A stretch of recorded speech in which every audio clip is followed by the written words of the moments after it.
Hello guys welcome back to my mini vlog. आज पनि म कलेजको लागि भनेर बिहान 5 बजी उठिसकेको थिएँ अनि म फटाफट रेडी हुन थालेँ किनभने कलेज मेरो रुमबाट 30 मिनट बसमा लाग्छ। जाने बेला टाइम लाग्छ, त्यही पनि बिहान बसमा यति साह्रो भिड हुन्छ कि के भनौँ, उभिन्नलाई नि त्यहाँ ठाउँ नै हुँदैन।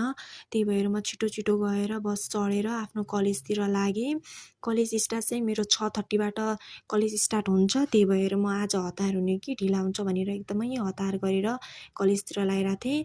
तर क्लासमा पुग्ने बेला चाहिँ सर चाहिँ आज अब्सेन्ट हुनुहुन्थ्यो, त्यही भएर पुरा 1 घन्टा चाहिँ हामीले त्यसरी नै बाहिरतिर डुलेर बितायौँ। यो चाहिँ मेरो कलेजको पछाडिपट्टिको भ्यू हो अनि त्यही भएर साथी र म यसरी नै हिँडिरहेको थियौँ। पुरा 1 घन्टा त्यस्तै बर्बाद भयो। के सोचिरहेको थिएँ भने आज सरले हामीलाई हिजो नै इन्फर्मेसन दिइदिनु भएको भए आज आउँथेन नि त, 1 घन्टा ढिला आउँथ्यो, 1 घन्टा सुत्न पाइन्थ्यो भनेर त्यही सोचेर म त्यहाँ यताउता डुलिरहेको थिएँ।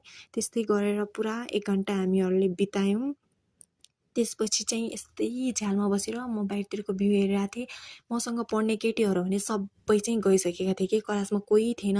म र मेरो साथी पनि एकछिनपछि हामी पनि 10:50 मा हाम्रो नि क्लास सक्यो। त्यसपछि म चाहिँ मेरो रुममा, साथी चाहिँ आफ्नो रुममा गयौँ अनि एकछिनपछि चाहिँ म 1 घन्टा जति लाग्छ रुममा पुग्न।